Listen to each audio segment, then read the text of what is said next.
Assalamualaikum warahmatullahi wabarakatuh. Sebelumnya perkenalkan kami dari kelompok 6 yang beranggotakan saya sendiri Setiawati.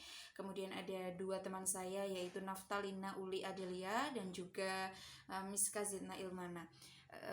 Di sini kami akan mendiskusikan mengenai prinsip-prinsip dalam mengembangkan kurikulum. Jadi prinsip yang akan kita bahas pada kali ini yaitu prinsip relevansi dalam mengembangkan kurikulum. Baik, sebelum masuk ke dalam pembahasan, tentunya saudara sudah mengetahui ya apa itu relevansi. Relevansi itu sendiri sudah tidak asing, berasal dari kata relevan. Jadi bisa diartikan sebagai sesuai atau kesesuaian dalam merancang dan juga mengembangkan kurikulum. Jadi perlu saudara ketahui bahwa kalau kita mengembangkan atau merancang kurikulum itu ternyata tidak boleh asal-asalan. Jadi harus ada prinsip-prinsip yang harus kita pegang di situ. Salah satunya prinsip relevansi atau kesesuaian ini. Jadi di sini aspek-aspek yang mendukung dalam merancang dan juga mengembangkan kurikulum ini ada dua. Yang pertama ada aspek internal dan juga aspek eksternal. Untuk aspek internal itu sendiri, jadi dalam mengembangkan suatu kurikulum dan juga untuk merancangnya itu harus memperhatikan prinsip-prinsip relevansi internal juga, yaitu kesesuaian antara komponen-komponen dalam suatu pendidikan. Salah satunya ada tujuannya, isi, metode, evaluasi, dan kemampuan peserta didik. Dan masih banyak lagi sebenarnya. Lalu untuk mengembangkan kurikulum ini kita juga harus melihat ya, kan tadi sudah dijelaskan bahwa kita harus menyesuaikan komponen-komponennya. Misalnya bagaimana sesuai atau tidak kurikulum yang ingin kita kembangkan nanti dengan tujuan yang hendak kita capai. Jangan sampai kita mengembangkan kurikulum tetapi tujuannya tidak terpenuhi seperti itu. Kemudian isinya bagaimana, sesuai atau tidak, dan juga metode. Jangan sampai metodenya lain, kemudian kurikulum yang kita kembangkan juga tidak sesuai.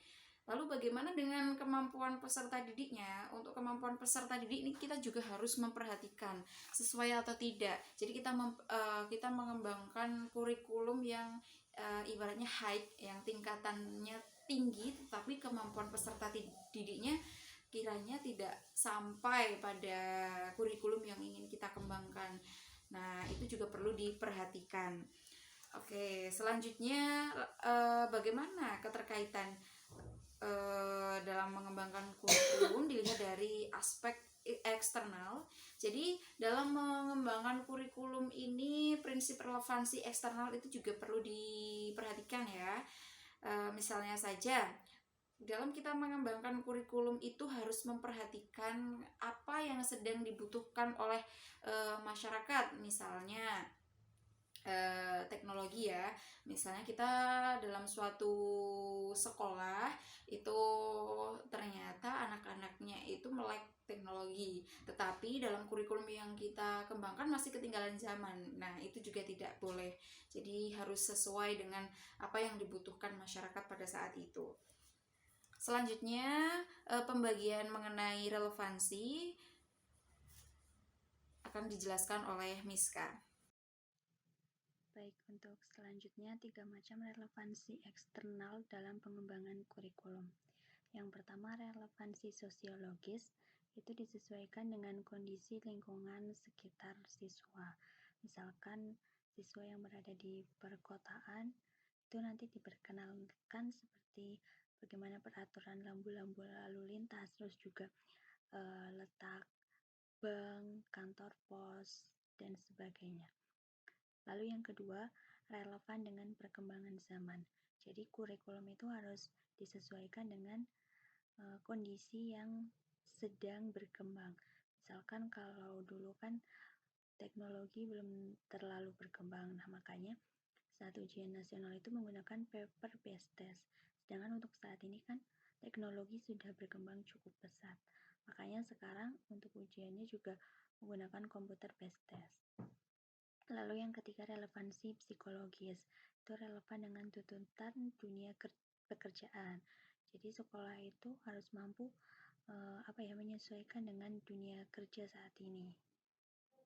Selanjutnya, contoh implementasi dalam pembelajaran kimia. Nah, pembelajaran kimia itu kan terdapat materi hidrolisis garam. Nah, di situ kan juga ada proses pembentukan garam. Nah, makanya peserta didik itu diajarkan materi ini agar peserta didik mampu memahami proses pembentukan garam yang biasa mereka ketahui di kehidupan sehari-hari. Lalu yang kedua, pembelajaran kimia juga terdapat materi nanoteknologi. Nah, ini tuh sehingga peserta didik dapat mempelajari ilmu, pengetahuan, dan teknologi atau iptek yang sedang berkembang di saat ini. Selanjutnya akan dijelaskan oleh Mbak Nafta. Selanjutnya, yang tadi sudah disebutkan oleh Mbak Miska bahwa relevansi pembelajaran kimia dalam budaya lokal. Nah, di sini saya ingin menambahi aja. Jadi untuk budaya lokal termasuk kimia ya, dalam kurikulum 2003 kurikulum Merdeka itu kan pakainya ada CP-nya itu tentang materi green chemistry. Nah, di sini alasannya kenapa kimia itu harus dihubungkan atau memiliki relevansi dengan kehidupan sehari-hari. Nah, di sini yang pertama adalah kimia itu sifatnya adalah abstrak. Jadi, pengetahuan siswa tentang materi kimia dalam bentuk konten dan konteks budaya itu akan membawa siswa itu paham akan pelajarannya, gitu ya.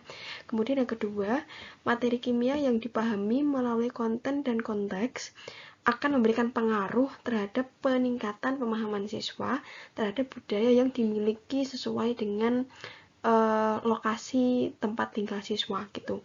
Nah, di sini saya akan memberikan beberapa contoh ya budaya lokal yang relevan dengan materi kimia, terutama itu di daerah Bali. Bali itu kan pekat akan budaya lokal.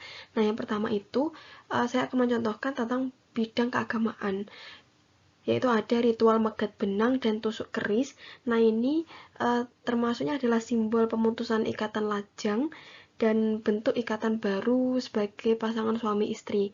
Nah, ini kalau direlevansi atau ada kaitannya dengan materi kimia, itu berarti nanti kita bisa jelasin tentang materi ikatan kimia ya. Kalau ikatan kimia itu kan ikatan yang terjadi antara ion-ion.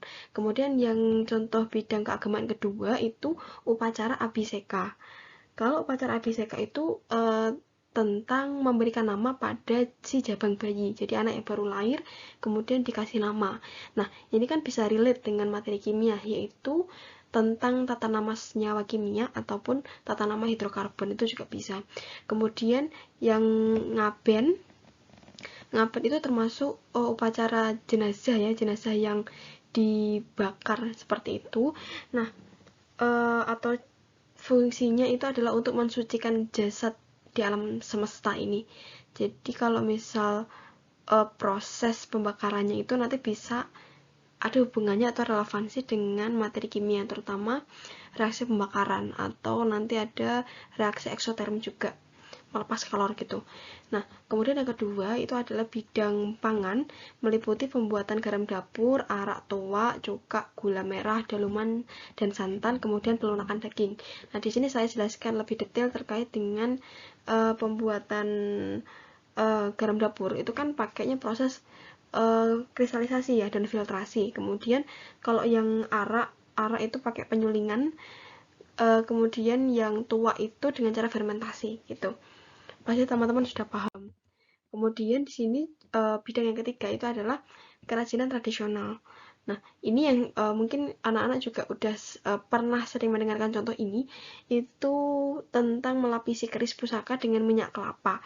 Tujuannya adalah untuk menghambat proses korosi gitu. Hubungannya dengan materi laju reaksi ya, relevan.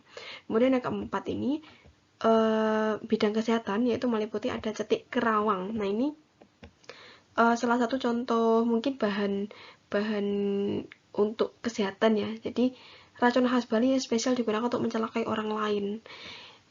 Dari materi ini atau dari contoh budaya lokal ini kan nanti kita bisa menjelaskan kepada siswa bahwa bahan-bahan di sekitar kita atau mungkin unsur yang digunakan dalam pembuatan cetik kerawang itu salah satunya adalah ada CU ya, CU, tembaga, dan SN atau timah yang mungkin bisa membahayakan bagi kesehatan gitu. Kemudian nyinang itu juga pakainya itu kan sirih sama kapur tohur. Nah itu merupakan relate dengan materi kimia. Kemudian yang materi kelima, bidang kelima itu adalah pertanian. Kalau pertanian ini pasti sudah umum ya. Kita bisa menjelaskan tentang bahan-bahan yang terkandung dalam pestisida buatan maupun alami, seperti itu.